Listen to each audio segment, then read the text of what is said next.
I'm excited. I was in kind of a creeped out mood coming here tonight. I was flipping the channels, and they got ads on TV now to talk you out of drinking. You see these things? It's exactly. Who talking about party poopers, eh? I flip the channels, I see this commercial. It says, be undrunk. The heck's with that? It's horrible. They don't want you to drink. They show this one guy, he drinks too much, you know, ends up getting his ass kicked, you know, ends up in the hospital. They show this one girl, she drinks a little bit too much, she wakes up naked the next day wrapped in a blanket. I mean, is it me, or does anyone else here think maybe that's, maybe alcohol's the least of their problems? How about be on a whore? When does that campaign start?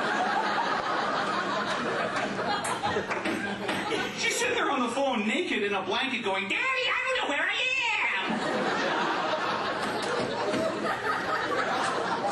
What, did he fly around the country in the last 6 hours or something? Woman never left the house? I mean, is this like an outtake from a Hutterites Gone Wild video?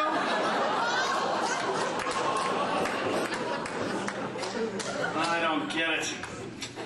I'm in a weird mood though, you know, for my birthday I asked my grandma to get me a gift that would like sum up my personality, my lifestyle. She gets me a t-shirt that says, I got crabs at Fisherman's Wharf.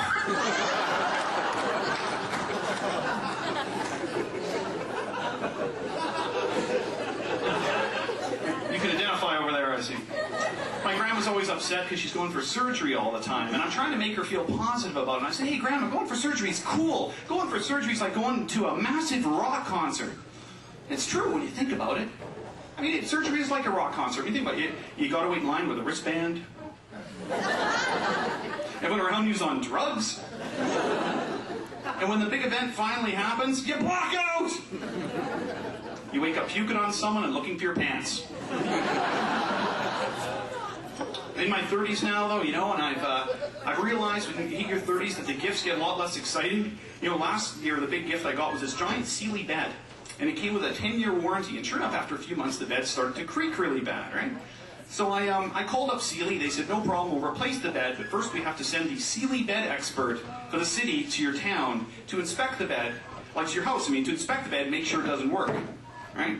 So I said, no problem. So it's a true story. A few months ago, they sent the Sealy bed expert for Winnipeg to my house. It's this hot mid-20s blonde.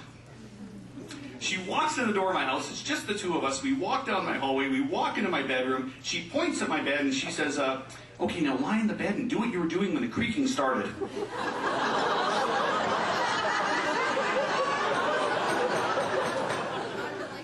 It's okay. I'll need 2 jars of Vaseline and a rubber chicken, but what the hell?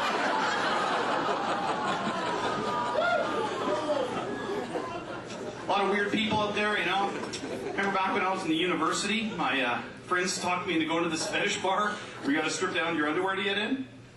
So I stripped down in my green Yoda thong. I look up, the whole place is filled with topless women and transvestites. So I asked one of the topless women to dance. We start dancing, and she says, you know what, you've got a great body. I was like, really? What do you like about it? And she says, I've always liked women with small breasts.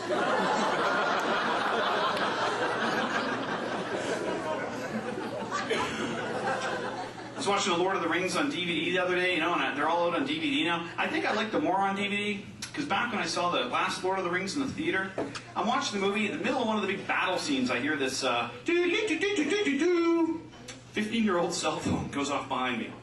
Now, I don't mind if someone's cell phone goes off by accident once in a while. This is one of those idiots who, like, actually takes the call. He's, like, sitting there behind me. He's like, hey, man, what's up? Just watching a movie? I don't know, 2 guys looking for a ring or something?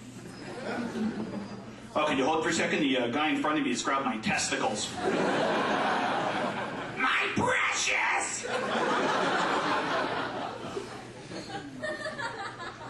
Went to pick up some hot dogs the other day, walked in. This is at Costco. There's actually a package I picked up. It said, now with no lips or anus.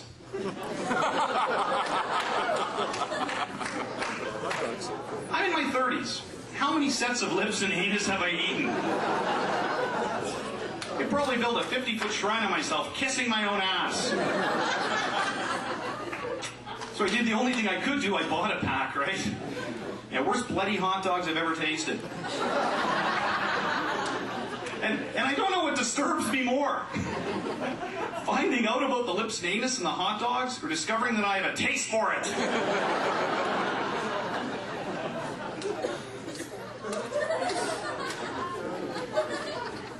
been common law with my girlfriend for a while, and she's bugging me to get married. I got problems with marriage because my parents got divorced when I was 16, and first I thought it was my fault, you know, because they'd argue, and they'd say all the usual things like, I hate that boy.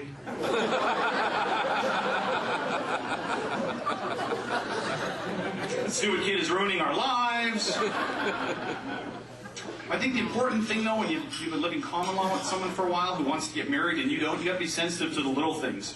Like if you're out for dinner for your anniversary, say at Burger King, resist the urge to hand her an onion ring and go, here's that ring you wanted.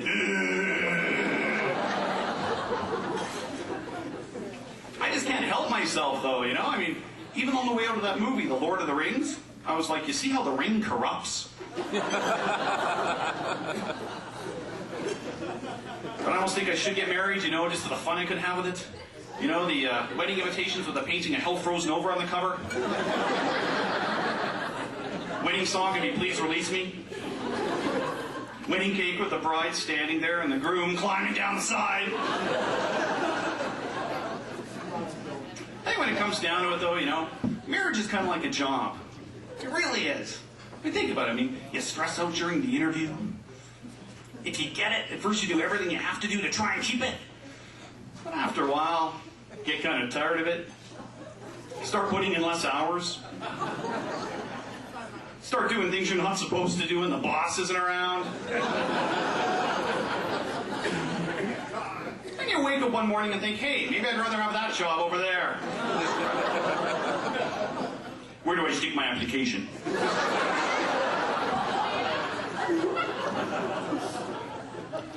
I always get in trouble for joking around a little too much with my girlfriend. That's a problem when you're a comedian, you know. She actually got mad the other day. She got up first thing in the morning, and she said, you know, last night I dreamt that you said you loved me. You know what that means? That means you have a problem with it. And I was like, oh, that's terrible. Yeah, last night I dreamt we had to be somewhere. You were ready to leave on time.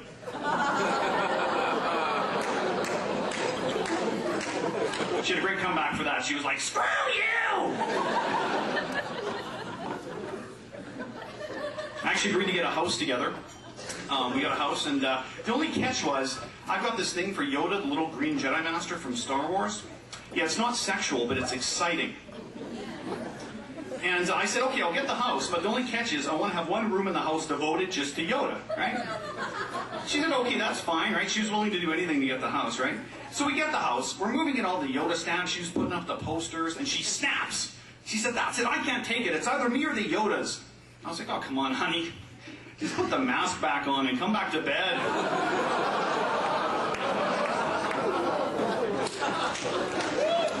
Me or the Yodas, that's a tough decision, eh? Let's see. One screams at me when I do something wrong. The other just stands there looking kind of cool. Lock the door on the way out, you will.